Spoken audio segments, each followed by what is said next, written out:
So I got to my knees and I was like, Heavenly Father, what do I do?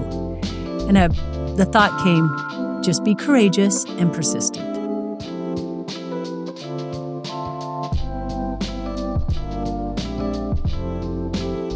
Welcome back to Case Studies. I'm here with my friend Bonnie Cordon, who I didn't know who you were. And that's the, So now we're new friends. That's the lack of awareness on my end. And when Curtis reached out and my wife lit up and she's like, Bonnie's one of my heroes. And so just like that, I was like, okay, well, I can't wait to go sit down and chat. But it didn't take me long to kind of triangulate just people that we knew and also just your experience kind of in senior leadership in the church and now at SVU. And so, and you had a really unique impact on Chelsea. Chelsea went to Liz Darger's dissertation for her doctorate. And you were there and she was presenting to a bunch of just really awesome women. And Chelsea went to that event and it just like lit this fire in her. And she ended up, she's back doing her master's degree. And love that. Anyway, so like all sorts of like special, vibes from the Baugh family to you. So, starting off with, a thank you for being amazing and, being a light and being a good example, for our family. It's great to have new friends. I'm glad to be with you. Yeah. So let's jump into it. So Idaho Falls. Idaho Falls. So talk to me about Idaho Falls, growing up in Idaho Falls. Idaho Falls. It was kind of a place everybody knew your name. You kind of homemade adventures. It was a great place to grow up. Just small town. Small town, a lot of wind, a lot of rocks. But it was a great place. I grew up in the city. Then my dad, who was an orthodontist by trade, farmer by heart, decided to buy a little part of a little farm, moved us out to the farm when I was in third grade, and everyone had a responsibility. Mine was the chickens. And so I now was a farm girl with chickens. Yeah, I mean, city's relative, but like, how was it like being? We thought we were in the city. Yeah, but for sure. But like, you move out to the farm, and that's just different. So talk to me about that, because you had 7 kids, right? And so someone asked my dad, "What are you going to raise out on the farm?" He said, "Kids." So that was the whole point. Was just to like, let's get out. Let's have some jobs. And so everyone had a job, and it was wonderful because there wasn't friends next door like we always had. So we became friends. Brothers and sisters became friends. Got super close with your family. Mm-hmm. And it was a wonderful experience. And those were where the threads of awareness and threads of confidence came. Things that we could do. Talk to me about what you learned from the farm. So my mom is one of 14 kids. Ooh. From Afton, Wyoming, and grew up on the farm. And I know what I learned from her growing up on the farm, but like, what did you learn growing up on the farm? What was it, if you were to say, hey, these are the 2 lessons or the 3 lessons? I learned an interesting thing on the farm, and I don't know if it was just because I was on the farm that I learned it, but it's on the farm is where it happened. And that was that the people actually believe in you. And that they know that you can do something. So one of them, when I was 10, it was L. Tom Perry was at the house because Dad was the stake president. And we had a busy day, and L. Tom Perry at the time was an apostle. And so they were sitting and eating pie and talking about all the things that he had done. Mom called me into the kitchen and said, Bonnie, did you feed the chickens? No. I mean, it was like 10 o'clock at night. It was dark. The chicken coop was not next to the house. And so I said, Mom, let them fast. They're fine. And she's like, no, go feed the chickens. And I was scared to death of things in the dark. And I invited my brother to go with me. And he's like, no way. Everyone wanted to stay. But what was so amazing is in the other room, even though they were talking about things of importance, Elder Perry heard that we were talking about chickens. And he came in, and he was huge. I mean, he was larger than life. And he walked in, he said, did I hear someone needs to feed the chickens? I mean, I was a 10-year-old little girl. And here's this apostle. And he said, can I come feed them with you? All of a sudden, it was really cool to feed the chickens. So we walked through the wheat and the corn and jumped over the ditch. And he didn't jump over the ditch because he didn't see there was a ditch. And he got a little bit wet. We fed the chickens.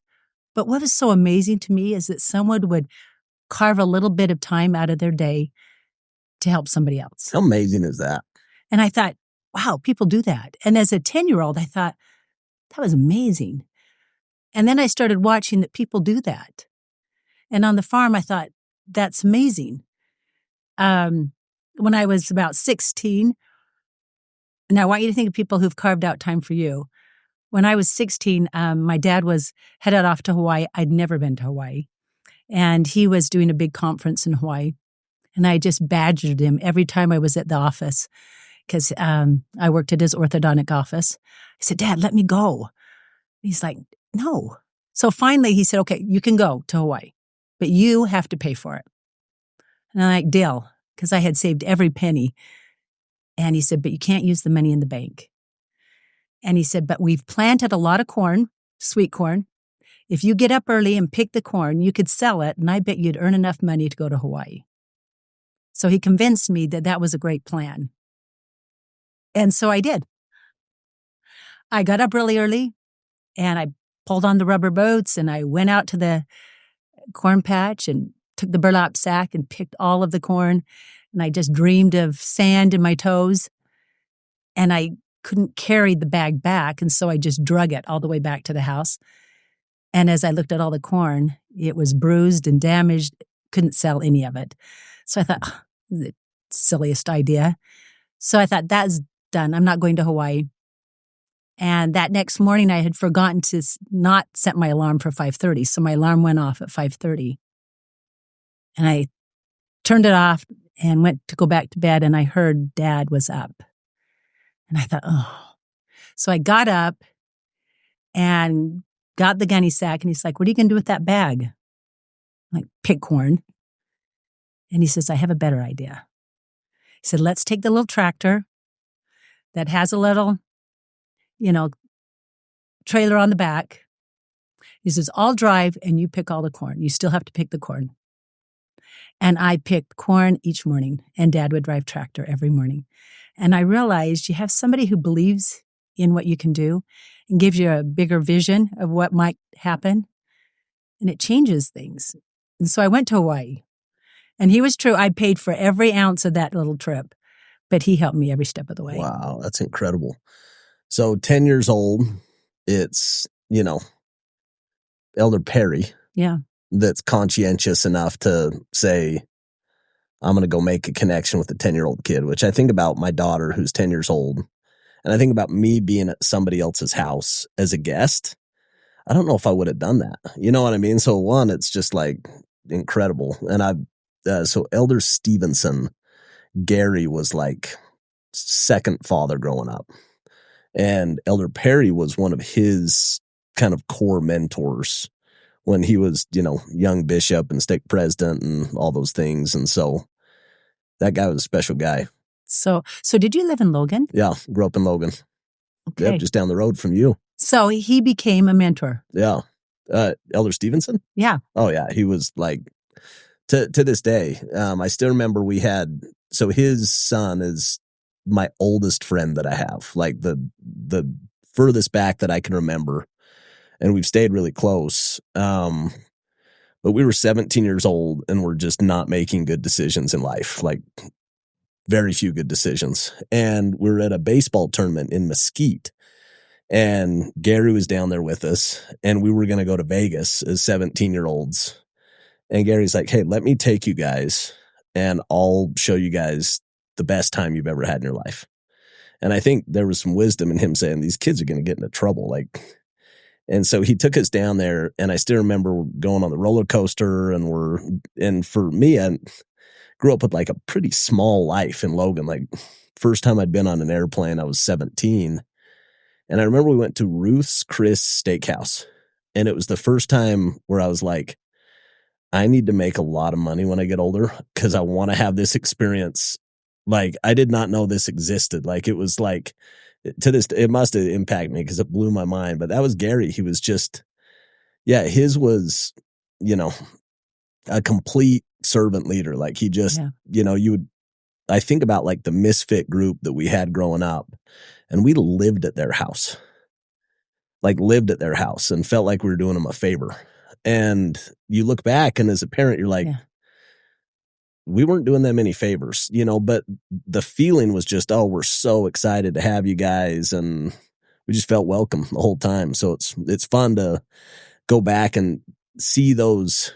And they lived a way different life than we lived. And that was another example of like, there's a lot of paths that you can go choose, but they have different outcomes. And he was a really successful business person in the Valley and had a lot of, influence and had a nice home. And it was always something that, like, as a 15, 16, 17-year-old kid, I was like, I want that when I get older. Like that. How do I get that? You know what I mean? And it's interesting that somebody, even if they don't say it verbally, they speak potential in your heart. 100%. Just by showing you something. And I think, how is it that some people will do that? They'll just carve out time. Well, and his wife was as much or more impactful than Gary because she was there all the time. And she was just, hers was just all love. Like I can't remember her ever teaching us anything ever. And do you know where she's from? She's from Idaho, isn't she? She's from Idaho Falls. Yeah, I was going to say. Yeah, but she, like, I remember our senior year at homecoming, they rented out a room up at the country or up at the university, catered a dinner, and all of us are like, and like for my graduation, made me a blanket with all of my achievements in high school, and she did it for all of us. And you're just like, yeah, you don't see it then, you don't appreciate it then, but as you get older and you have kids, you look back and you're like, that was very thoughtful and like very impactful. Well, you start realizing, hey, you're important. It's just special, you realize kind of that impact that people can have, seeing the potential in you, potentially when you don't see it in yourself. Yeah. And you realize that you can do things when you realize people are believing in you. Yeah. And so once they start to believe in you, you think, I think I could do that. So you had Elder Perry, you had your dad. What else was Idaho Falls kind of, if you were to cap up, living on the farm? Living on the farm, the great thing about living on the farm is there was always space for everyone to come out and be part of this farm. When friends would come out, I'd say, oh, you don't want to come out and visit because Dad will put you to work. And they're like, no, actually we do. They liked it. And so they'd come out and friends would be out there and we'd be doing different chores. And of course, we'd end up in a dance or do something else that was fun. But they always wanted to come out. And I think it's because Dad brought them all in, gathered them, and he really did look them in the eyes like, you can do this. And like Gary. Was that just his nature? It was a lot like Gary Stevenson. The nature of him was, hey, you can do this. In fact, he had a saying that he put on his desk, or one of the missionaries put on his desk for him, and it said, Vose Polgi, which basically means you can. You can. Instead of the just do it, his was you can. You can do this. And so, in fact, he was, as you know, he was called to serve as a mission leader when I was a senior in high school. And so talk to me about that, because 7 kids, where did you fall in like the lineup? I was in the middle, so I was number 3. Okay, so middle kid. Older siblings were gone. Yeah, so I had a sister on a mission. I had a brother on a mission. And so I was the oldest going to Portugal with my younger brothers. With your younger siblings. Mm-hmm. And you ended up just going on a mission, right? So I went to high school. So I went to Portugal to go on to high school. Yep. And as you know, as mission leaders, when they're called, they're set apart by an apostle. So I went to support Dad in his setting apart, and Marky Peterson was the apostle that set him apart. And as we walked in, I was thinking a cool senior. I walked in and shook my hand, and he said, you should go on a mission. And I thought, yeah, sure. And then he looked at me, he said, no, you should go on a mission now. What? That's what I said. That's crazy. What? And I said, oh, I'm only 17. And he said, I know, you should go on a mission. That's insane. And that's what I thought. And I didn't have any real interest in going on a mission. My sister was on a mission, but that wasn't anything I had thought about. They went ahead and set Dad apart, Mom. And then we moved to Portugal. And I started my senior year at the international school. My best friend was someone from Israel. Met all these kids from all over the world. And about Christmas time, my dad asked me if I was going to put my papers in. I'm like, Dad, think about it. They're going to come back with a little stamp that says, thank you, wait till you're 21. But he said, an apostle invited you to put your papers in. So Dad is one of those force. I said, Dad, I don't think I could do that. But he's just like, that's just who he is. Just do. So I filled out all the papers, went through the process, sent my papers in. And I was on a trip with the school to Holland. And my dad called me, he said, your call's here. I'm like, well, open it up. And he opened it up, and there was one place in the world I did not want to go. And that was to Portugal. Yeah, to your dad's mission. I'm like, because my sister was serving in my dad's mission. Which is so insane. Like all this stuff, you're just like, how does this happen? And I was like, not Portugal. Yeah. And it said Portugal. But I had to be in the MTC in 2 weeks. In Utah. So I flew back to the States, went through the temple, and then just walked in the MTC. But there was a problem. And the problem was I had not graduated from high school. Because it was February, and I didn't want anyone to know. I thought I'm going to be the only return missionary who's not graduated from high school. But this is, again, where people just kind of speak potential in your life that change your life and the trajectory. So I'd been in the MTC about 2 weeks, and the MTC president called me into his office. And that was Joe J. Christensen, and he was an educator. And he said, I understand you haven't graduated from high school. And I don't know, I was so embarrassed. And he said, you know what? I can help you. And I was struggling being a missionary. I couldn't get the language down. I was just struggling. And he said, did you know you can test out of high school classes? I'm like, I can't even do missionary work, let alone try to test out of high school. And he just looked at me, he says, I know you can do it. And just once again, someone believing outside of what you think you can do. And I looked at him and I said, I don't think I can do it. And he said, every P-Day, just try testing out of a class and let's just see where you go. My wonderful companion, who was much older than I, every P-Day, she'd write letters in the testing center as I'm testing out of high school classes. And sure enough, I graduated from Orem High School. At the MTC? At the MTC. That's incredible. And they've never invited me to a reunion. Well, that's crazy. I know. Can you believe it? I can't believe it. We could probably fix that. I'll bet you could get invited. Actually, I've never even walked through their doors. I should probably walk in. Take a picture. We got a daughter that's going to Orem this year. Do you? Yep, transferring from Timpview. Oh man, I've got to come and see her there. Yep. That'd be so good. So graduated from Orem. But that thread, someone believed in me. Well, it's kind of this. It's kind of this. Key. It's kind of this common theme, and it really is special. And I think the older that you get, the more you realize just how special it is. Yeah. We've got the guy that you met upstairs, Dave. Yeah. He does movies, and went to film school, and he partnered with a guy named Brigham that worked for Disney for 30 years, and they broke off, and he just took an interest in my daughter. She's 16, and they're taking her screenplay and turning it into a movie and having her come and work the set. And she's on fire.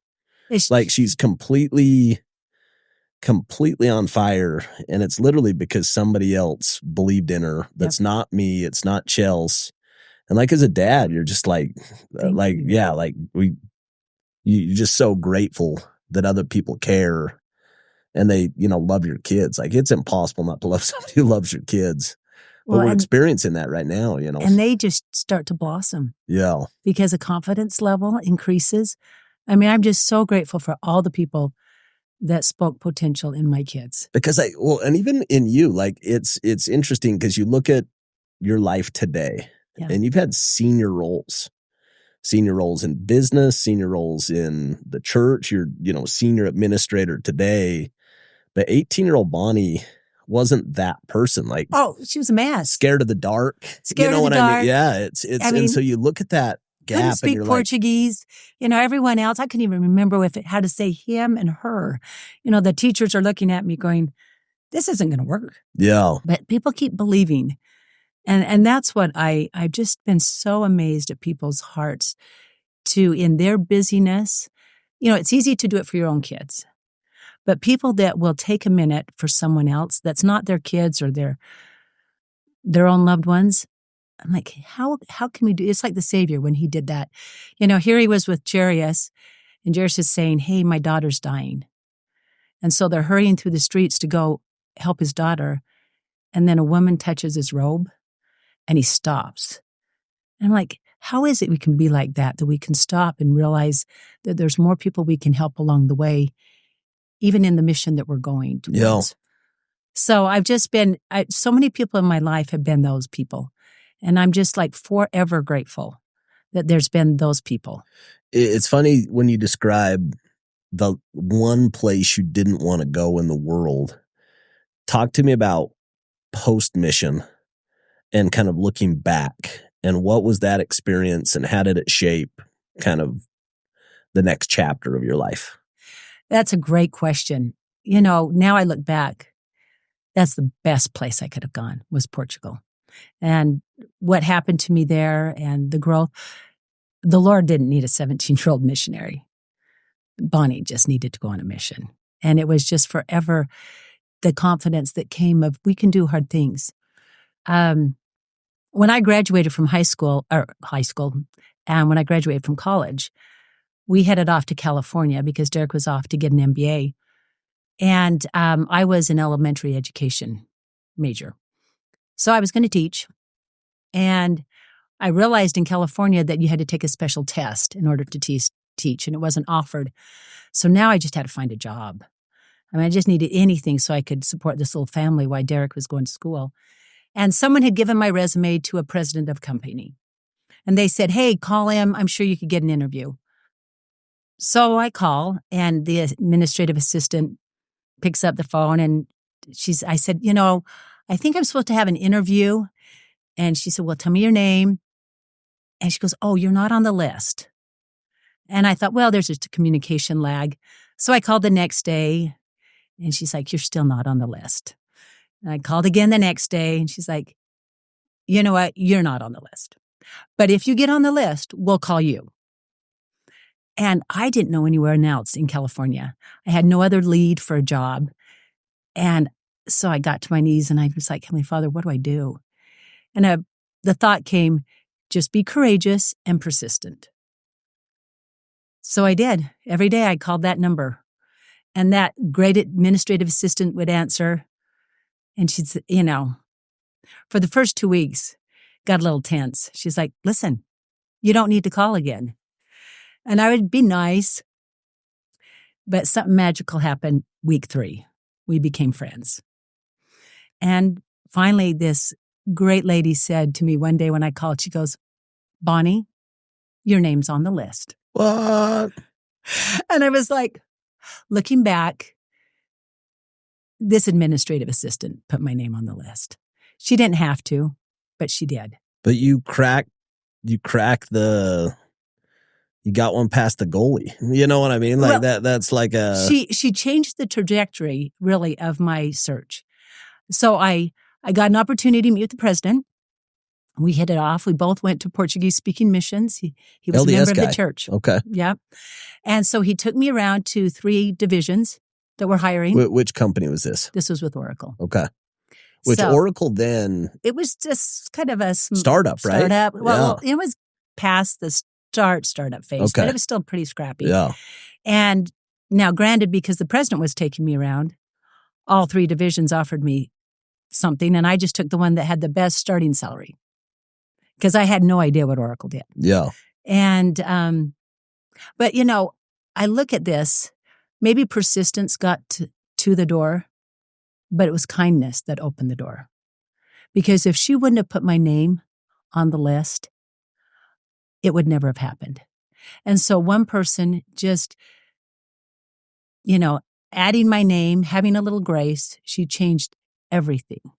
And I thought, you know what, that one administrator, I've many times thought of Michelle, her name was Michelle, to just say thank you. You changed the whole trajectory of my family. Because even after Derek got his MBA, he decided to work for Oracle. So we were both working for Oracle. And it really was one woman that said, let's put her name on the list. Isn't that incredible? Someone was kind. And so I just think there's a lot more that we can do. I keep thinking, what can I do to help somebody? Because so many people have just been kind. Well, it's amazing because she didn't interview. No. She didn't go do the work like that. There was like 99.9% of that career was you. Like you had to go earn it. You had to go getting into management. I mean, it was my work. But she was the gatekeeper. It's those are the things that actually freak me out. Like when I think about like coincidences and stuff that you really had nothing to do with. Those are the ones that like when I think about like life happening for you and not to you and like a bigger plan or something. Those are the ones that kind of scare me because like I like stuff that's within my control. Yeah. If I do this and do this and do this, then I get this. Yeah. But then like when you really think about some of the stuff, you're like, I had nothing to do with that. Yeah. Nothing. That was just her. Her putting a name on the list. Yeah. I mean, truly, persistence got me to the door, but it would never have opened without her kindness. So there's a family that grew up in your hometown, the Peterson family, that Todd, was my mentor. He was my boss for a long time. So how did you meet Todd? I met him during the global financial crisis. I was working for a company that went out of business, and he had a door-to-door sales company, and I just met him through that and ended up working with him and kept working with him for 15 years. Oh my goodness. But his dad had a quote that he would repeat to us, and your story reminds me of it. His dad had this one quote that said, life responds to effort. And I think about that process, as much grace as that lady showed you, she didn't show it the first time or the third or the fifth or the 14th. 3 weeks later. So it takes, you have to do your part. Like you got to get moving. You got to take action to get lucky, and I think that's like a really.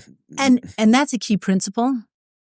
But there's some people that all they need is someone to believe in them. Yeah. You think about your daughter and somebody who believed in, granted, she had to write the screenplay, but someone believing. I mean, Elder Perry coming to do chickens. No, that's incredible. I mean, it just changed, just people carving out time. And that's what I think is amazing.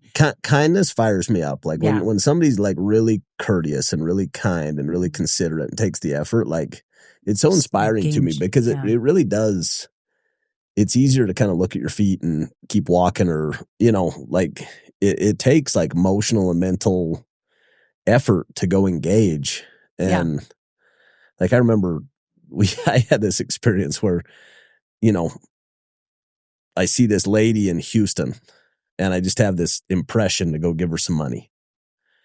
And I pull up and I'm like, hey, I've just had this impression to give you some money. And she's like, I'm on vacation. And I'm like, oh my gosh, I'm such an idiot. And it was like this, like, wait, where did that come from? Like but like part of like kindness is putting yourself out there and like, taking a risk and, sometimes looking stupid. But she probably thought, maybe I do need this money. She really didn't. I like offended her, but it was this unique thing where I was like, out of 100 times that's happened, that's the one that it didn't, don't know which frequency I was like tapping into or whatever, but it but at least you acted on it. But I acted on it and I felt good about it. I'm like, it was an impression that, such an important, that reminds me of an impression that happened. As you know, right now I'm currently working at Southern Virginia University. Which is so rad, by the way. Which is a miracle I didn't even know I wanted. It's so cool. I know. And it just follows that same line that the Lord keeps saying, there's maybe people that you can speak potential to. And as I got on that, that, campus and realized how many young adults are doing remarkable things. I started realizing, these are the great people that the prophets have been talking about.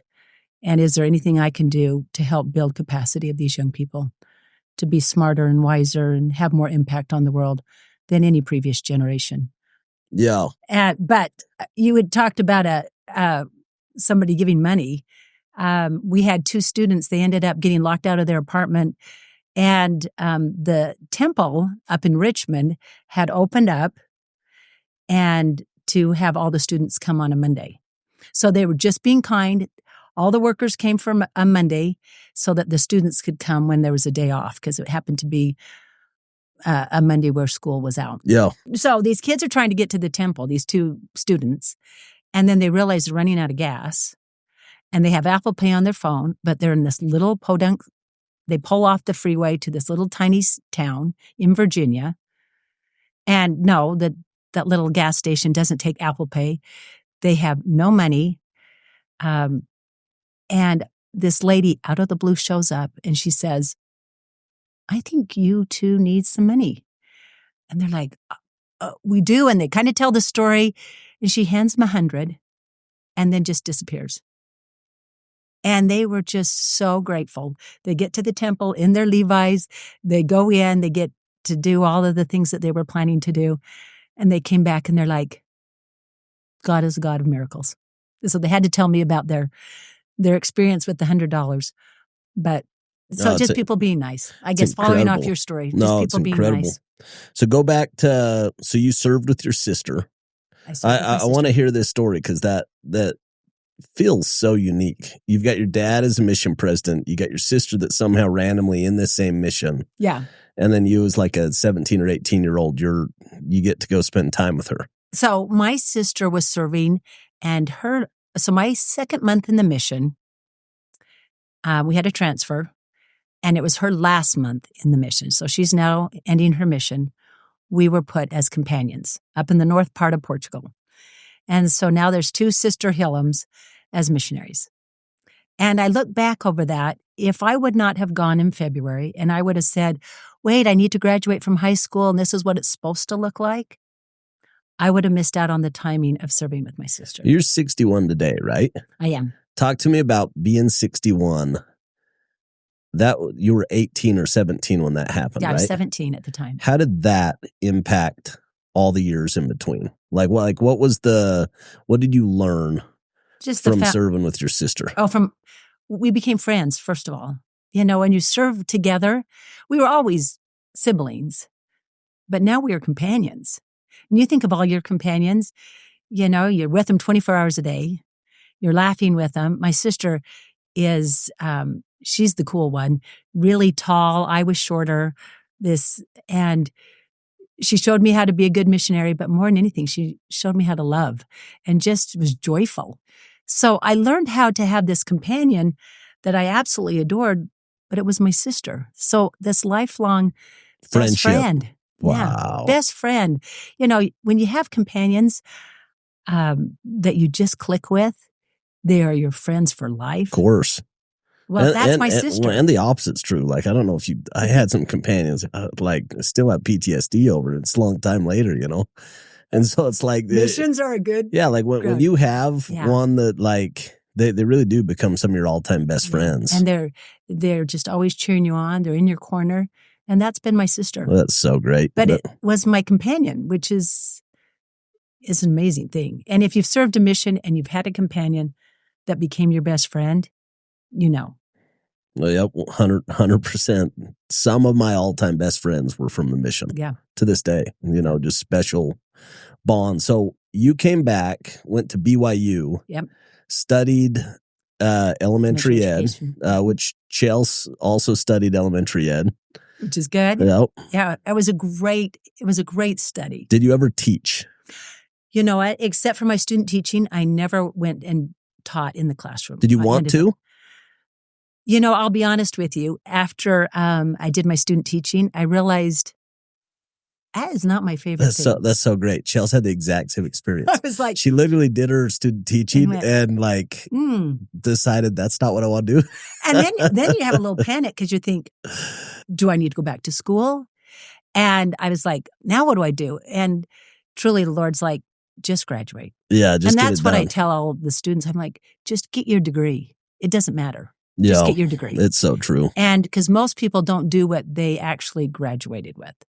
So all I needed was a degree to work at Oracle. So graduated from BYU. When did you meet your husband in that experience? We met, during those years at BYU. We were in the same ward, kind of did the classic BYU.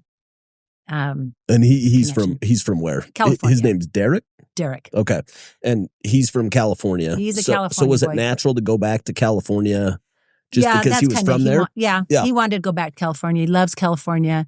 We went back to the Bay Area.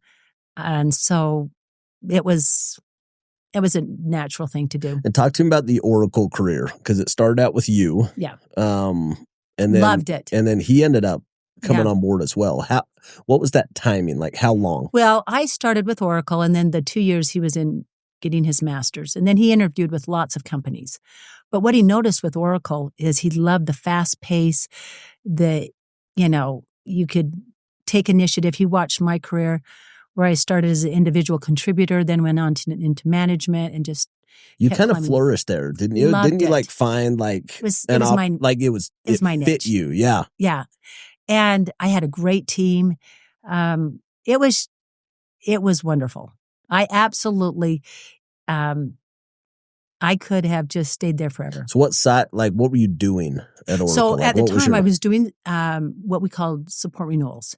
So I did several things before I got into the support renewals. And one of the things, they needed to do a big project. Yeah, what they were doing is they were selling licenses. So you'd have software and you're selling licenses on CPUs. Now, I mean, that's such an old type of way of doing things. And they needed everyone had a license number, and it was just getting too big. And so they had to go down to a CPU identification number. Anyway, I worked on this project for them. And then I went back into the sales, which is what I enjoyed more. You liked sales? I loved the sales. I mean, if you can then it was great. Take rejection for 2 weeks to even get the job, sales is like your jam. That thing's perfect for you. Great. And we worked with the government and the Fortune 500 companies. And I had a great team. And it was just fun to be able to hire. If you're driving revenue, everyone loves you. Yeah. Like you kind of write your ticket. If you're driving top line, if we hit our number, 100%. It was good. Yeah. And my boss, that was another person who spoke potential in me. He was from Iran. He was phenomenal man, Sam Mohammed. And Sam would say, Bonnie, you can do whatever you want. What? And I'm like, Sam, what if we did this? He's like, try it. You were how old? Oh, 24, 25, 26. So Jeff Curl, who was the CEO of Stance, worked at Skull Candy. He's a partner at Pelion, really talented entrepreneur. But he came and spoke to us about a decade ago. And he shared this story that always stuck out to me. And what you're referencing kind of fits within his story. And he was just talking about life. And he was like, when you're a little kid, you really care what your parents think. And then it switches and you kind of get into this teenage, where you care a lot what your peers think. And you're kind of desperate for this validation. He's like, but then when you get into your early career, he's like, it's not your peers and it's not your parents. It's some professional. And if you can have somebody that believes in you more than, you believe in yourself, that will change your life. And he taught, his was Stephen Covey. He worked at Franklin Covey and had, this guy believe in him. And he's like, I could have ran through a wall just because he said that I could. And I think what you're describing is those years are just so pivotal. You know what I mean? And yeah, when Sam said, would you like to take on another division? Absolutely. Bring it on. He was ignorance is bliss, I look back and I'm thinking, not qualified. Yeah. I mean, a big stamp, not qualified. But no one told me that I couldn't do it. It was just, of course you can do it. And then, we had to make some big decisions because we had now number 3 child was coming. So the family was growing. Family was growing. Derek was in sales. He was in licensing sales. Who was better? You could run circles around him. I Derek like that. actually is a much better sales rep than I am. I probably loved it more than he did. He's a much better. He's just so good. He's just so good. But we were both in these crazy careers, and because those are both crazy careers. Like both of you guys are in revenue. Like, yeah. And so we had a little nanny that took care of the boys. And, finally it was an end of a quarter. Maybe it was an end of a year. I can't remember. We were signing contracts, trying to close every last deal. That world end of quarter is kind of everything. Like much of the stuff pushes right to the end of year / end of quarter. Yeah. Oh, it's, until it's midnight. Yeah. So, I was talking to my mom. Mom called, and I'm like, "Hey, Mom, I gotta go.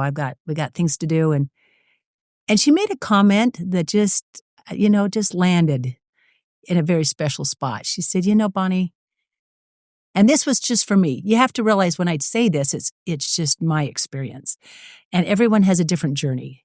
So for my journey, and unless you've been in sales, people don't understand how busy you really are. So we had two of us in this crazy sales cycle together. And these little boys were, I didn't get to see them very much. Yeah. So she just said, you might want to think about those boys.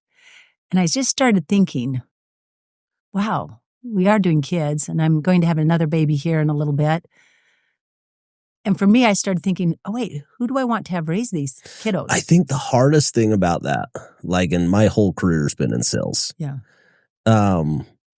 It is like dopamine city. Like it's instant gratification. It's like I put in the effort, I get the result. There's a scoreboard. There's, so, and raising kids is kind of the opposite. It's like, you don't know if you screwed it up or if you did it right until like a long time later, Peanut butter and jelly again. It really is. So it really is like this, like, hard contrast, because it's like, me and Chelsea, we talk about this all the time.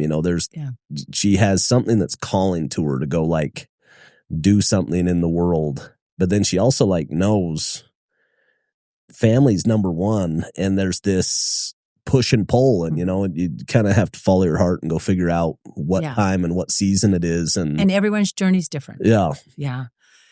But for you felt like, I need to make an adjustment. Like this, like, we had to do something. You felt it. Yeah.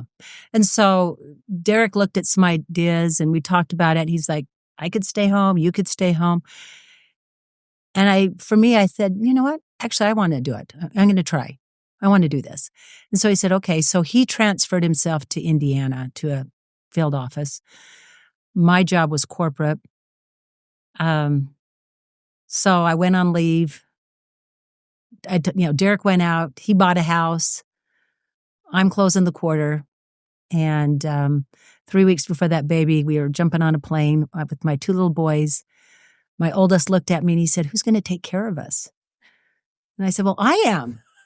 And he looked at his little brother and he's like, Tanner, we're in trouble. I'm like, oh my gosh. How old was he? He was like, I can't even remember now. He's probably 6. That's and Tanner incredible. was like 4. The honesty's fantastic. And he's like, Mom, oh no. And I literally put all the corporate clothes in the back of the closet and brought out peanut butter and jelly clothes. And it was hard. Was it so hard? So hard. And it was interesting. We'd go to functions and people would say, well, what do you do? And I'm like, I get to be home and be a mom.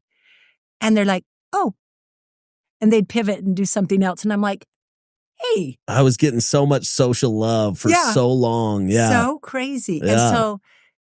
And I started realizing, hey, wait a minute. What really is leadership? It's actually influence. And can I have just as much influence in lives of people now than I did then? And I started realizing, who had influence in my life? So I went back to that little 10-year-old Bonnie and think, what did Elder Perry do?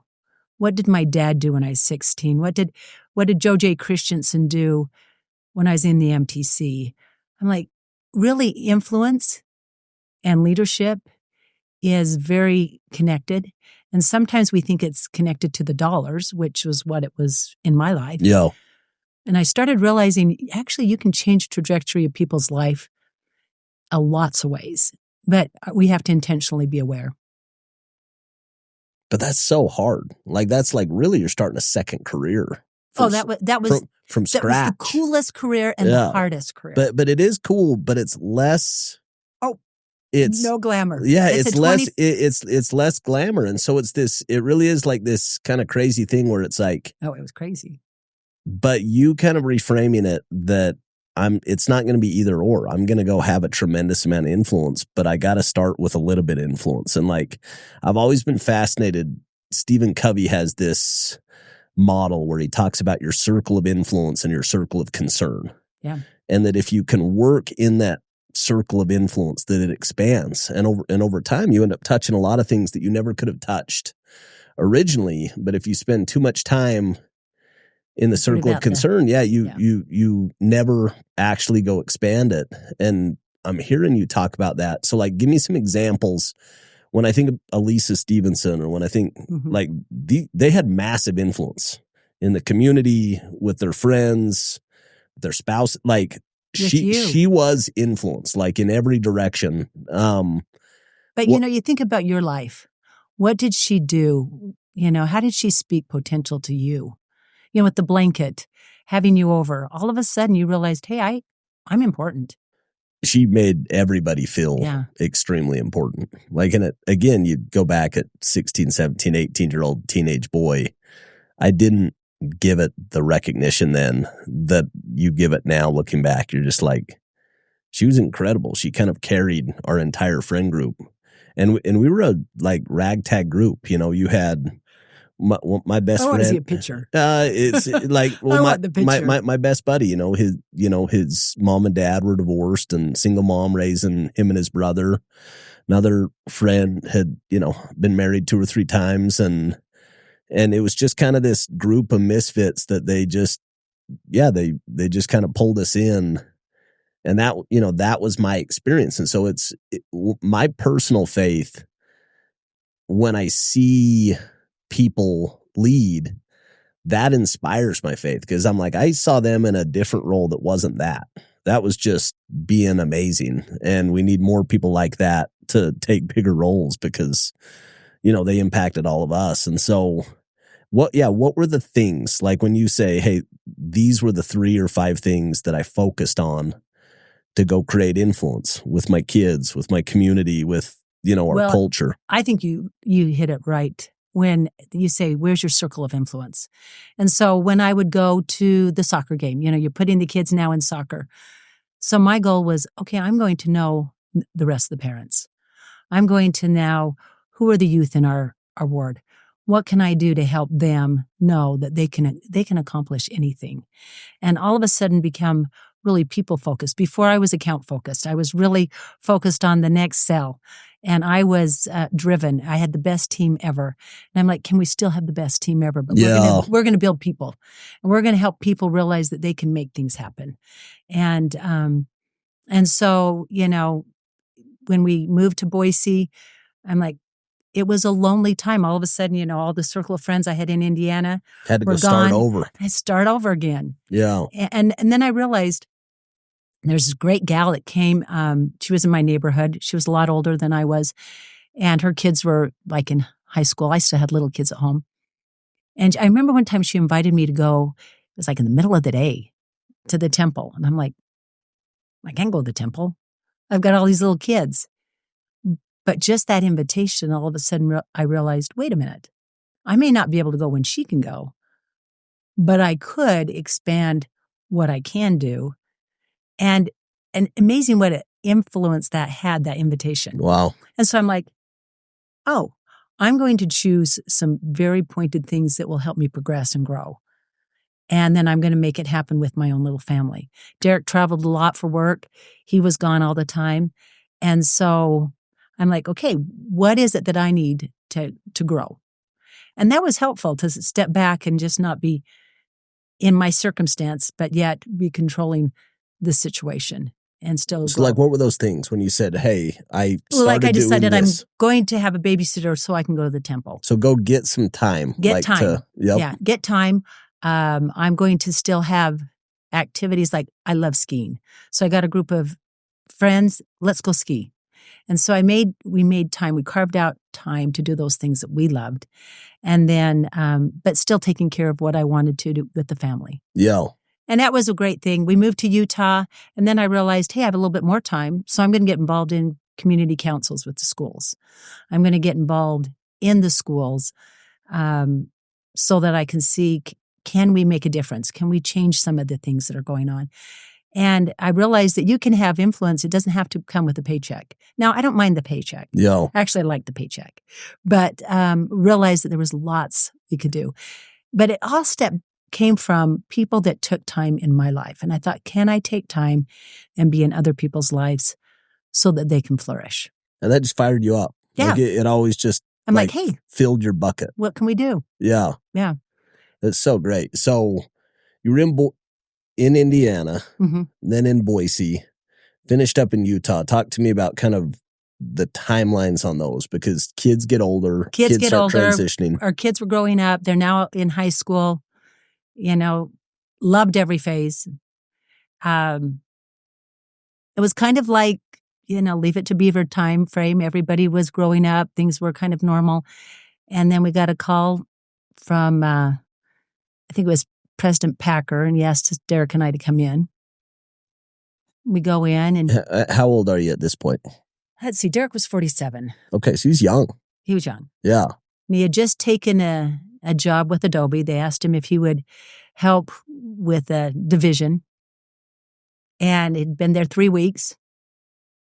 And I remember Elder Packer said, now they would, if you left, would they let you come back?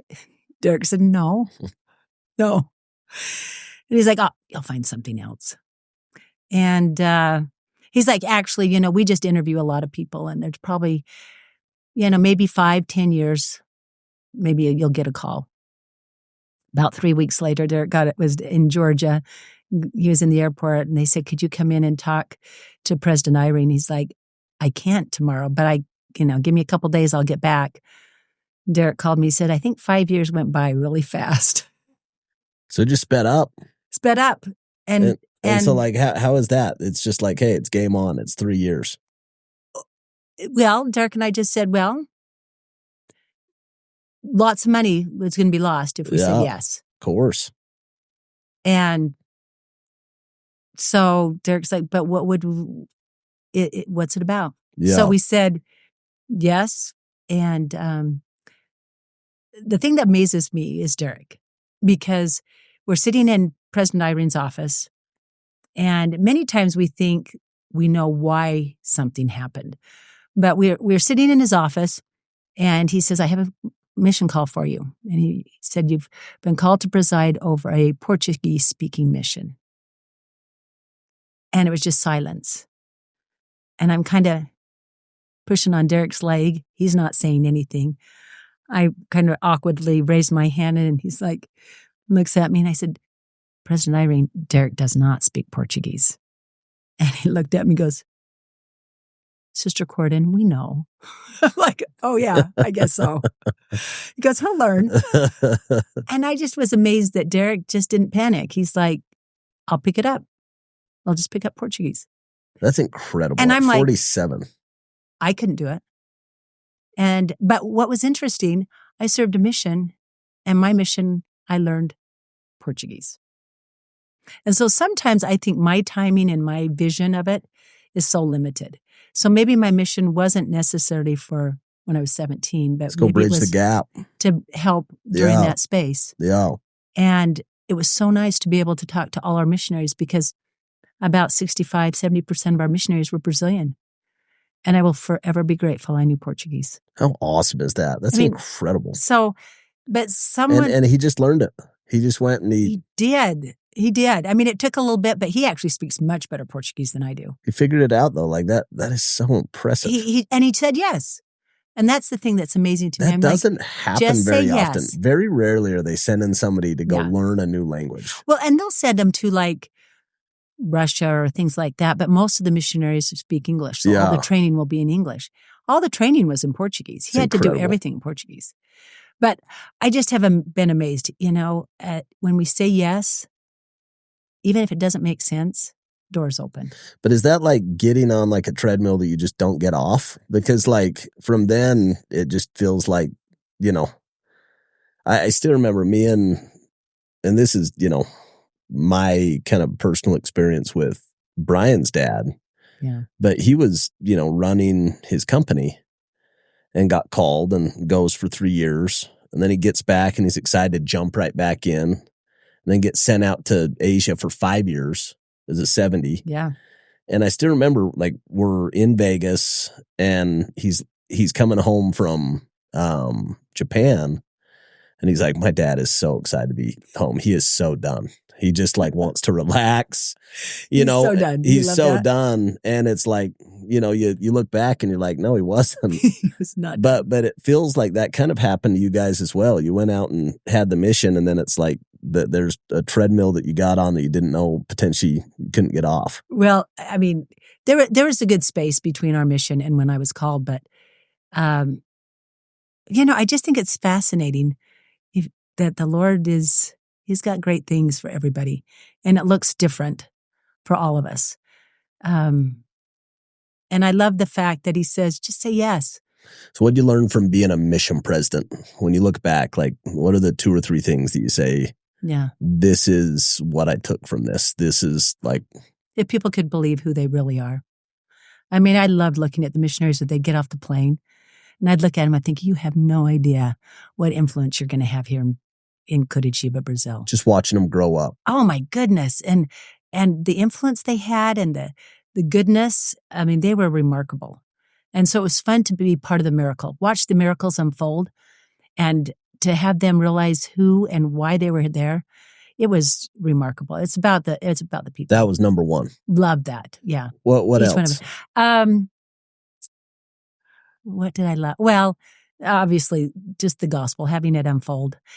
The miracles that the Lord has and timing is amazing. It was fun to watch my own family, to see them grow up. How many of your kids were kind of 2 go with us that were still kind of high school age? My oldest daughter was a senior when we were called. And did she come? Mm-hmm.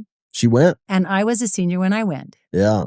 And how was that combo with your kids? Was it like, hey, we're fired up? Or was it like, I don't want to do this? They all said, let's go, but it wasn't easy. Okay. My daughter was a real athlete, and she knew that, and she was a swimmer. And that was the year that the school was supposed to take state, and she would be part of that swim team.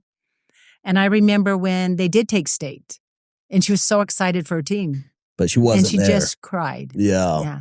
And she swam in Brazil, and she, was a state champion in Brazil. But it was different. Yeah. It wasn't the same thing.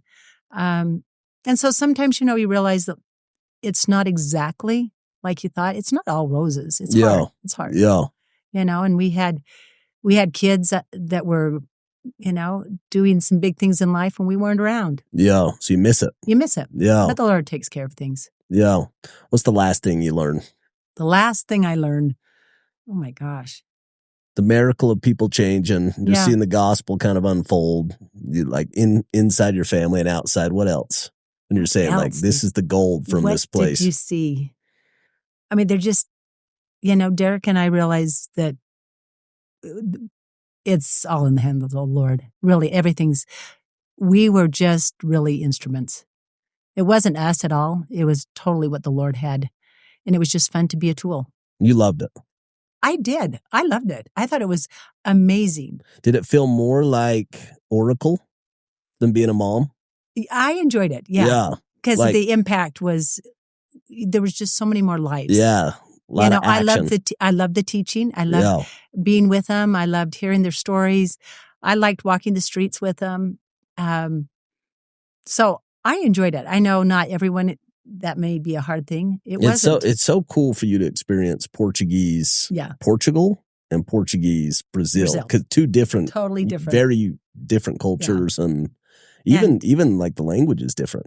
Very much so. Yeah. So you guys came home. Talk to me about kind of senior leadership in the church and kind of how that came about. Literally, that was a huge surprise. So I got a call that they wanted me to come up to headquarters for a focus group. So I went up and we talked with a lot of other people, and that's where I met Joy Jones for the first time. She was in a focus group. Joy Jones had been serving in the primary board to general board. I didn't even know how general boards worked. I had a state calling, and anyway, so all of that didn't. I came home and Derek said, "Well, how was the focus group?" I'm like, I have no idea what they wanted. I said, that was just not very effective. So I had no idea what they were even doing. And what they were doing was just trying to get to know a lot of different women in the area. But it didn't feel like much happened. No. So I got a call one day from Elder Uchtdorf's office. And they said, we'd like you and your husband to come in. And I thought, Heavenly Father, why would you want me in there? I mean, we knew it was for me because of the way they mentioned it. Yeah. And I had just a very soft impression. You're going to be called to serve as the second counselor in the general primary presidency. What? I'm like crystal clear. Yeah. And Derek's like, what do you think it's for? And I'm like, I don't know. I wasn't going to tell him. You didn't want to go full no way. mentalist. I know this. It's in No, I just thought there's no way. And I hadn't been in primary for years. I'd always been serving with young women or missionaries. I'm like, oh my goodness. And so we walked in to Elder Uchtdorf's office and he called me to be the second counselor in the primary general presidency. How crazy is that? That stuff. And I asked, I said, who's the president? And he said, Joy Jones. And I had met her in that focus group. Wow. I didn't really know her. But that's where you met. But that's where I met her. And then the first counselor was Jean Bingham. And I had never met Jean Bingham. And so those two knew each other. Those two were best friends. And there again, they carved out time to just bring you in. Just bring me in. As if we were just all three friends. It was the greatest presidency to be How part of. important is relationships? Huge. Because you think it's by chance, but it's not. Like that connection. Yeah.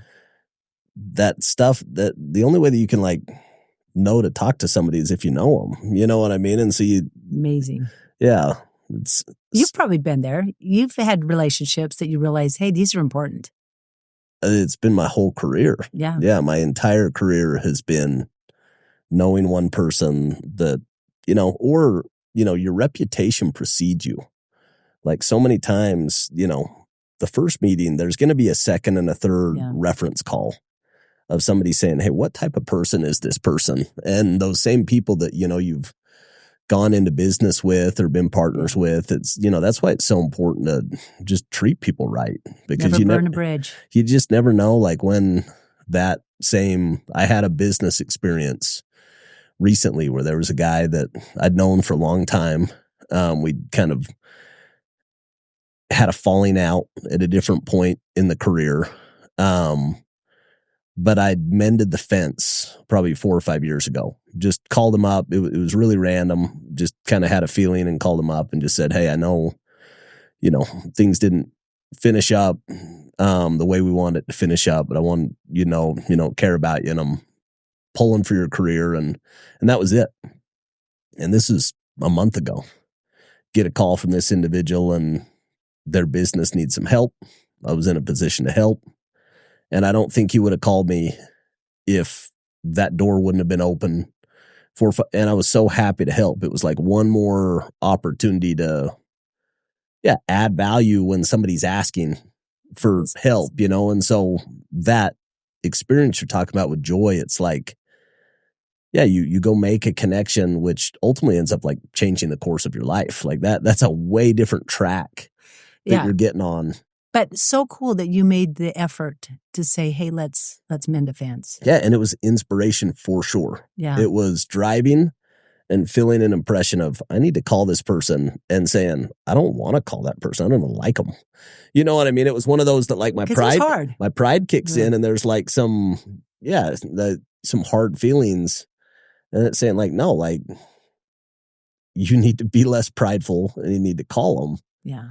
And then for me, it's happened so many times where you think about how that relationship 20 years later is just the difference between something happening or not happening. Yeah, people make a difference. It's about people. It is. Yeah. Yeah. And if you can remember, it's about a person. I loved that one. I think it was President Monson always said, make sure that a problem to be solved is not more important than a person to be loved. Yeah. And I think that's such really wise profound. counsel. Yeah. So talk to me about serving, with that group, and what did you do? What's your job? I didn't even know where the restroom was on the Relief Society building. And so you're just showing up. I'm just showing up. Yeah. And they had been there. They had served with President Wixom, who was the primary president. So they knew all about what was going on a general level. I knew nothing. Is that really helpful to kind of have the cadence moving that you could just kind of step in and learn? I just stepped in and just watched. Yeah. And watched and watched. And they were so gracious because there was so much I didn't understand. I didn't know all the acronyms that they use at church headquarters.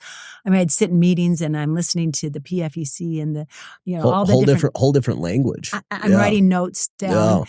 Yeah. But they were just gracious. And I thought, you know what? They were so kind to give me space to learn. Yeah. They were so good. And then Sister Bingham served with us for a year. And then she was called to be the Relief Society president. So she was the general Relief Society president. And so Joy and I were just the two of us. And she had chosen a counselor who was serving as a mission leader. So we were just the two of us for a little bit of time. Tag teaming it. That was a little crazy. How was it? It was crazy because we had international assignments and there was only 2 people. And so I was picking up extra assignments because Joy needed to be. You're kind of traveling a lot. I was traveling a lot during that time. And that was good because it just got my feet wet. And I started learning a lot of what's going on, what needs to happen. And then the next year, the young women's president was being released. And I didn't think much of it. In fact, Bonnie Oscarson, who was the general young women's president, and I, as in primary, had an assignment in Vegas.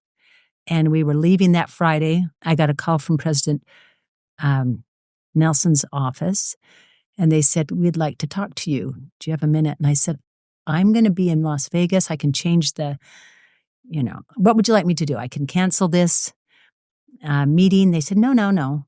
We'll talk to you on Tuesday. And then he said, before he hung up, he said, sorry to ruin your weekend. So I thought, This is Elder Nielsen, or is this? No, this was just his secretary. Oh, okay. And I'm like, oh. So that whole weekend, I watched Bonnie Oscarson pretty close. And the Spirit just said, that's happening. This is happening. You just kind of knew. So that Tuesday, my husband and I went in and we sat knee to knee with President Nelson. And that was a remarkable experience. That was remarkable. So what was remarkable about it? It is neat to see the mantle of a prophet. And he is so humble and so decisive and so kind. And Elder Holland was there with him and literally knee to knee. And just the care and love for the young people. And he just said, Bonnie, what do you think they need to know? And I'm thinking, I have no idea right now. Your brain is mush.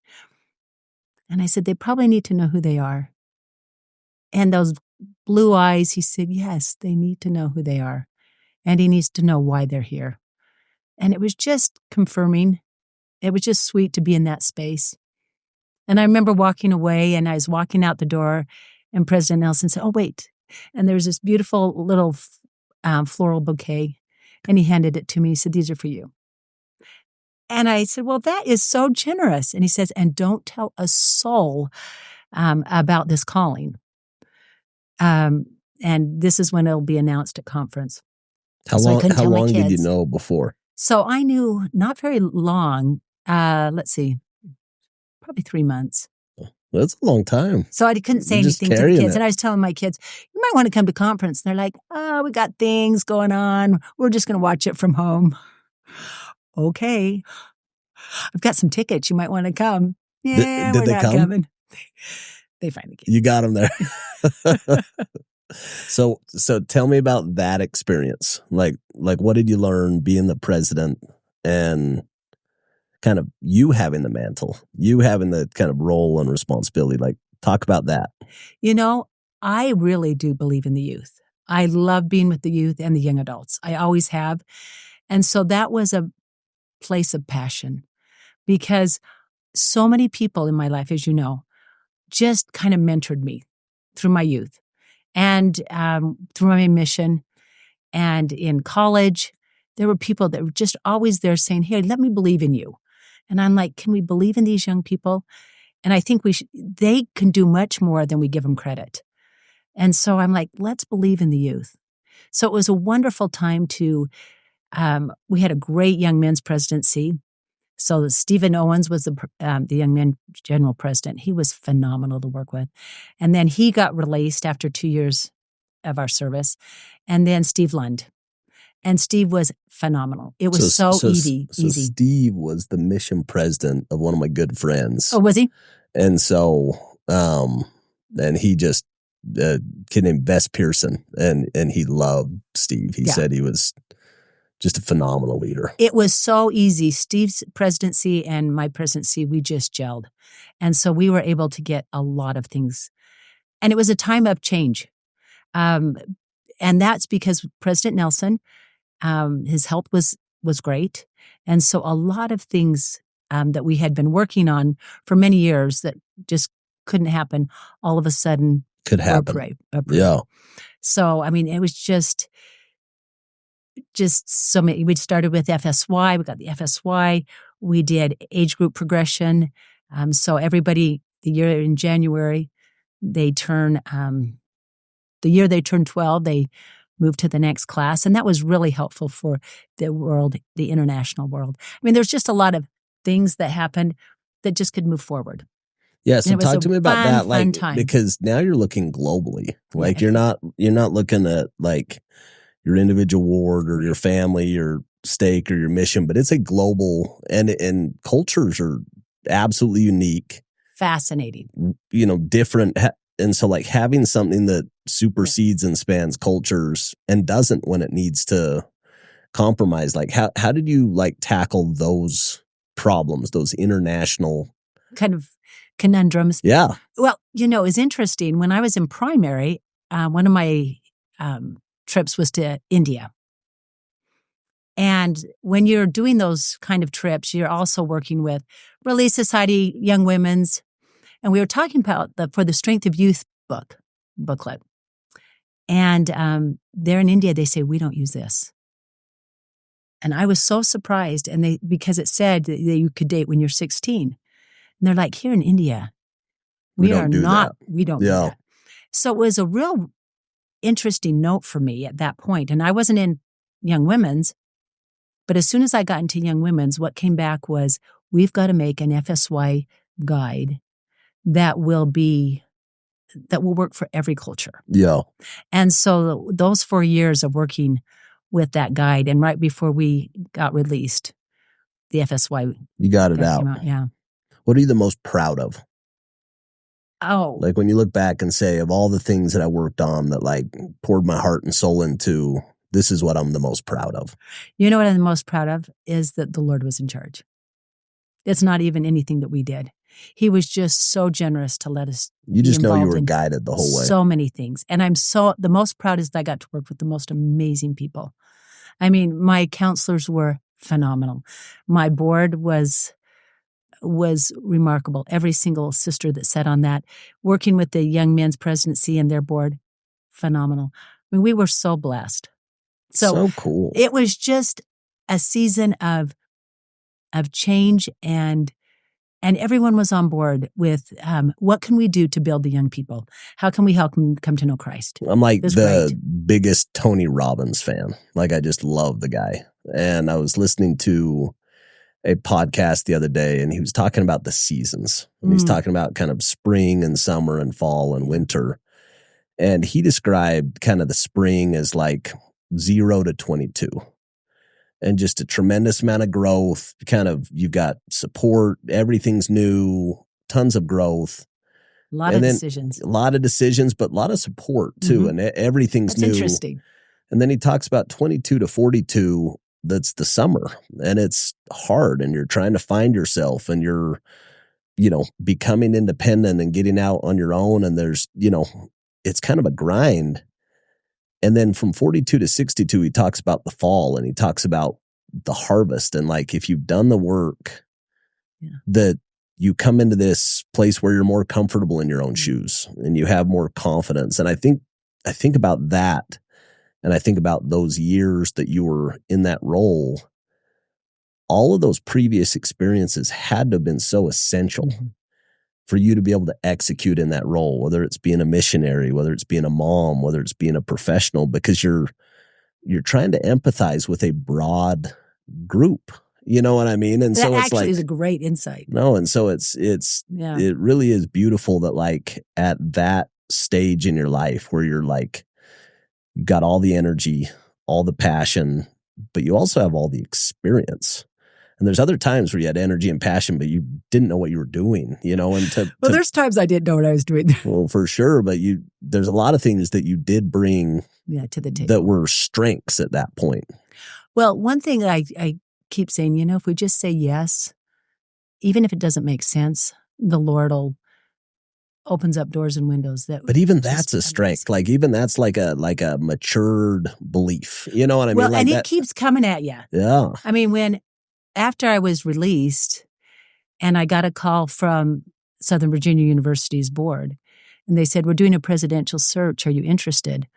I'm like, no, not at all. And I said, I'm curious, though, because I sat on the board of education for the church during my time as the young woman general president. I said, all the presidents served so differently. And so I'm interested to know, what are you looking for your search? And they said, well, can we just interview you? And I'm like, yeah. So I went through the process, and then they came back and offered me the job. And I'm like, oh, whoa. Was that the biggest surprise? Was. Because it's like, it's like, I'm not an academic. Well, and especially in like senior academics, like that, that's a track that you get on that track, And so I talked to many people about it, and it really came down to, who are we serving? And it's those young adults. And I so believe in the young adults. I think there's, especially those in North America, that's a group of wonderful people that they need us to invest in them. Yeah. And I believe that they can do so much, and they will help change the world for good. You love it. I love them. And Southern Virginia is a unique place. And so when I went out there, some of the things I loved about my college experience, I saw there. Like, I loved the sports. Now, I didn't do sports. And almost everybody's athletes out there, right? There like are it's very high, very high. Athletes. Yeah. But there's a lot of music, and there's a lot of theater. There's a lot of leadership. Entrepreneurship is big out there. Wealth management, biochem. We have so many, about 90% of our students that are looking to go into medical, dental, they're getting into those schools. And I was like, what is it about this? And I realized it's a different type of learning. It's more like an Oxford model, because there's smaller classroom sizes. So you're integrated, and they're tailored to extremely intimate, right? Yeah. Everybody so you're tailored knows. to your strengths. Yeah. Or the things that you need to get better at. I love talking to the alumni that come back and walk on campus, and I'm like, tell me about your SVU experience. One of the gentlemen, he was saying that he never saw himself in a university setting. Anyway, he found himself at SVU, and he had submitted a paper in a philosophy class, and a master teacher, a master professor, read over that paper, and as he handed it back, he looked at the student and he said, this is really good. Have you ever considered law school? I mean, it just lit a fire. It's as if he, like you just take a fire in dry grass and it just exploded. And he said it was a bold thinking. He thought, could I actually do something like that? And he went on to law school, and he said, because someone believed in me. And that's what I see over and over again, which just for me, I love watching them see their world unfold. Yeah.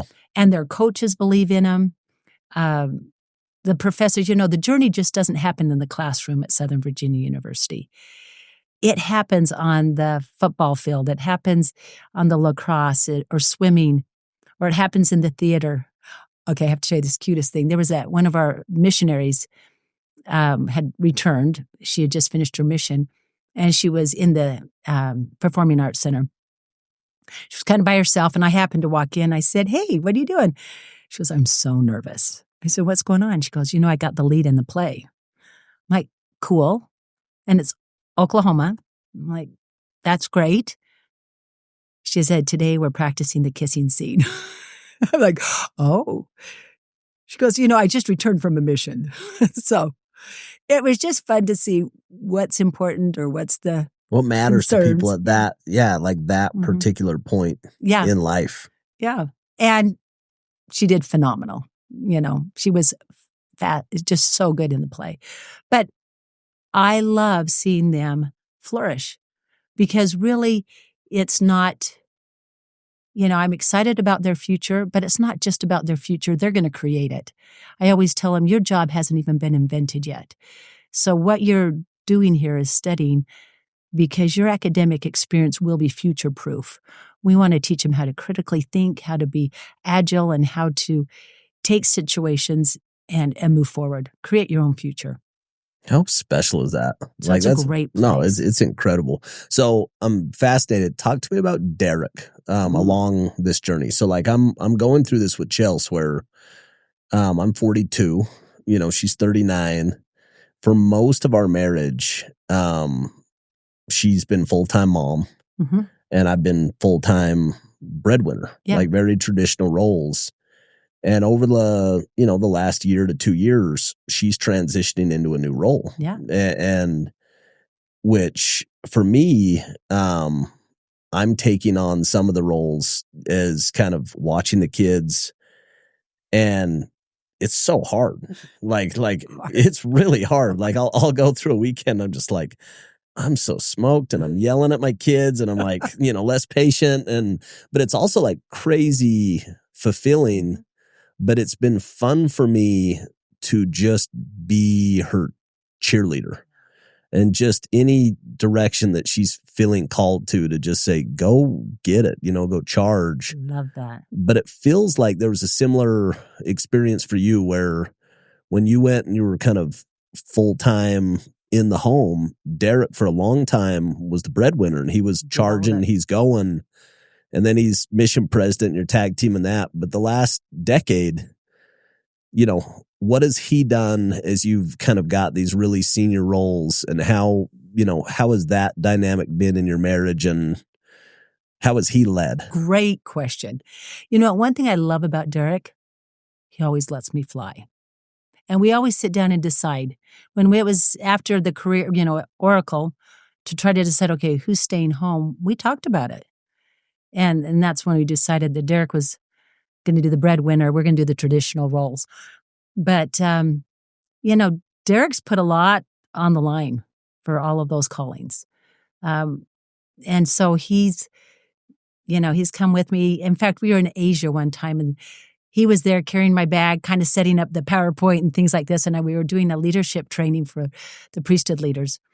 And one of the brethren came up to him.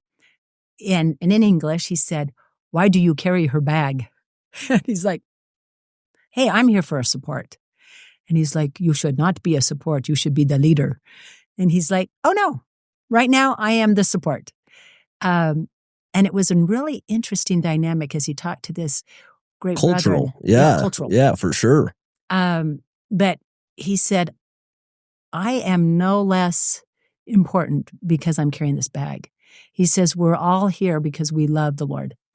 And the man was really quite intrigued that he said, weren't you a mission president? He said, "Yeah." But Derek is just so good. He just sees, he's like, "How can I help?" In fact, on the campus, they love him. Derek loves to go for a walk. He gets up early in the morning and he always is out for a walk. He hates trash. It's not his thing. And he would come back so frustrated. He's like, "There's trash everywhere." So he decided, you know what? Instead of complaining about it, he'd grab a bag, He got one of those old picker-upper things. Well, it's like the old man. He takes it back, and he has his picker-upper, and he puts it in his bag. And he's like, do something about it. If it bugs you, make a difference. He's there. He's supporting all the, he loves to be at the games. He supports the rugby teams. They're always like, hey, Brother Cordon, are you going to come watch us play? And they're there. And he's just all in. All in. How fun is that? Anyway, he's a great soul because in fact, when we flew out to look at the university, he said to me, he goes, now, we're not going to do this, are we? It's like, you're just looking. So I just really appreciate a partner, that we can be partners. So when on my mission, Gordon B. Hinckley was the president of the church. And I remember reading his biography, and Marjorie talked about that was the trait that he had that she loved the most, was that she actually used her exact words, that he just always gave her wings. And I think about that, and I think about that dynamic in the relationship, and then you think about that person, I don't know where you guys were at, but probably a different country, of somebody saying, hey, why are you carrying the bag? Yeah. And there's a cultural dynamic that's, thousands of years old, of roles and gender and kind of, and for him to be able to like step up and just say, I'm all in on you. And like, wherever you're going, I'm going. It's pretty beautiful. Like, and I think it's rare. Yeah. I think, I don't think that's like supernatural to have somebody that's that dynamic and just that flexible, just being the leader, being the star of the show, but also stepping back and, just cheering and taking a supporting role. So I think it's really cool. Yeah. And he has become the star. People could care less if President Cordon's on campus. But if Derek's on campus, they're excited. They love him. That's so cool. Yeah. In fact, some of the students, someone just as a joke said, well, Derek Cordon's in charge of the beautification club because he does do his walk. And so students would come up and say, can I join the beautification club? And Derek's like, well, there's not really a club. So now on Wednesdays, one of the students orchestrated it. Wednesdays they come and they have a little, quote that morning, and then they do something on campus. That's so cool. And one of the students made T-shirts, and they put Derek's face on it. It says Beautification Club. That's so crazy. So crazy, fun. But so fun. So what's kind of the vision for SVU? Like if you got to the end of being the president there, what is success? What is success? Well, Southern Virginia University, as you know, is private. And so it's not owned by the church. It's not owned by a state. It is, and someone said, well, who owns it? And I said, everyone who believes in young adults, whoever wants to invest in the lives of young people.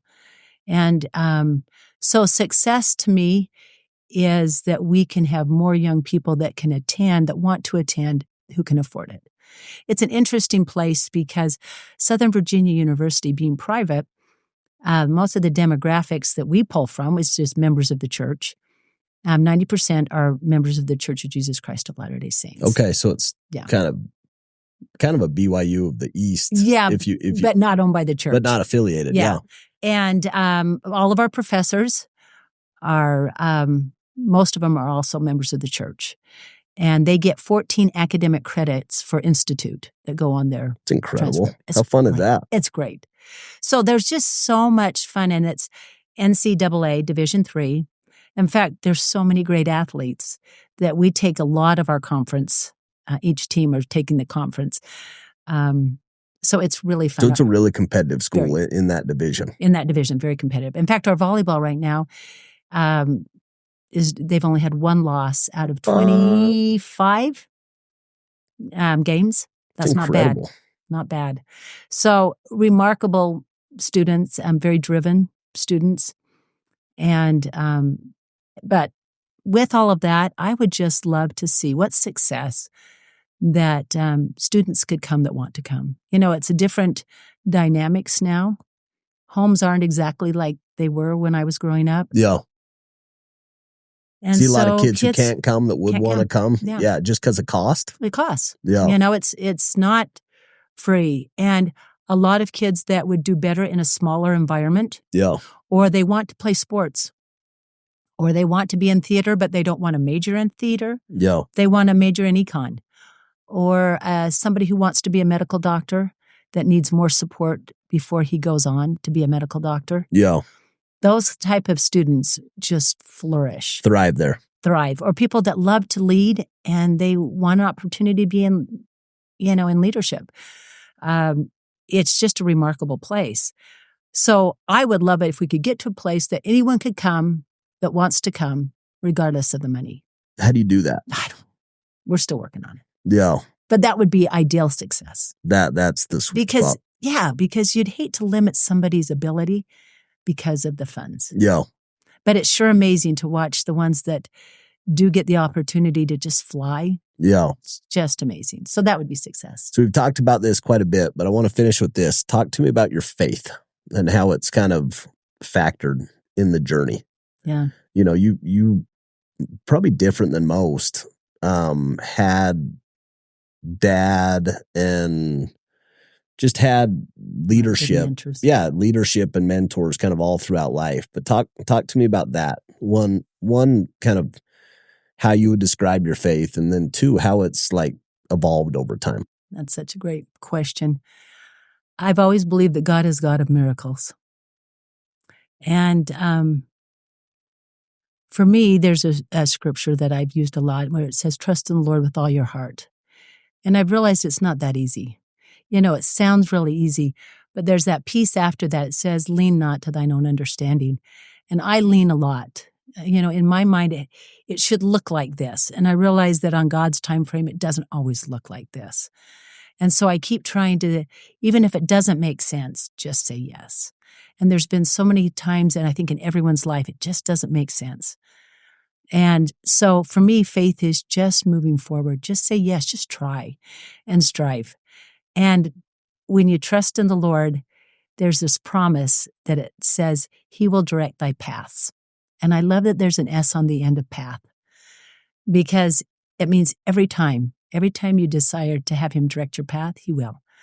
And so sometimes it's messy. Sometimes it doesn't seem to make sense. And it seems to keep coming up. I keep waiting for a time to have it make sense. Being asked to be with, on the general primary, it didn't make sense. I wasn't in any board. was just random person that was a stake person. It made no sense. Being the young woman general president, I was already in the presidency. It didn't make a lot of sense. Going to SVU definitely made no sense. And I just keep learning the lesson. If you just trust the Lord. You just trusted it. And say, okay, come what may, I'll say yes and help. Is that just kind of like a spirit that you're bringing to the table? It's just, I'm willing. Like Yeah, I don't know what I can bring to it, but I'm willing. Take me where you'll take me, but yeah. I'm in. There's 1,000 other people, I'll tell you right now, that would be a much better president for Southern Virginia University. So many. The academics that all know how to do it. I'm not an academic. But, I do bring, I'll try. Yeah, the leadership component of it.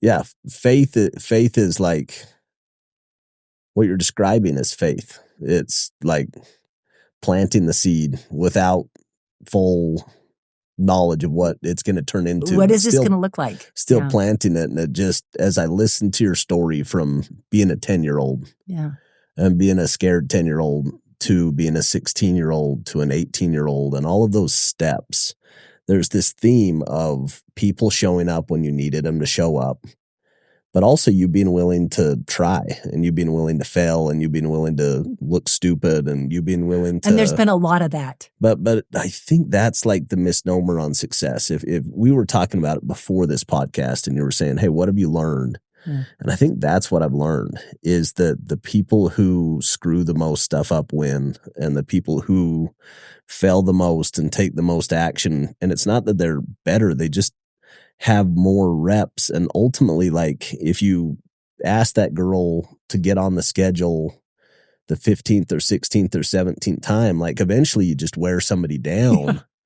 and then you But somebody was experience, kind. then you experience Yeah. grace, Yeah. but the effort has to come first. You can't steer a parked car, and you've always been moving, and you've always been going, and the adjustments are happening on the move. It's not stagnant, like praying and waiting. It's moving. And I think that's what I've noticed in this I noticed that conversation. in yours too.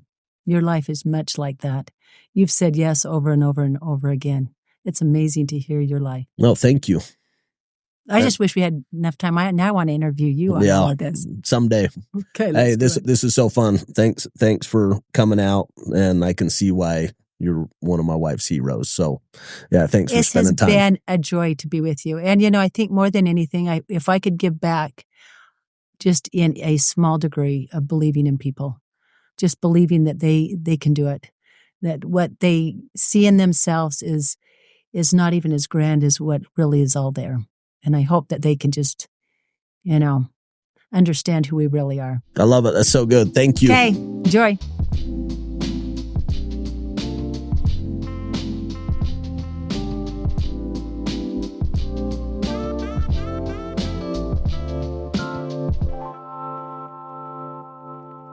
This podcast is brought to you by Sandlot Partners.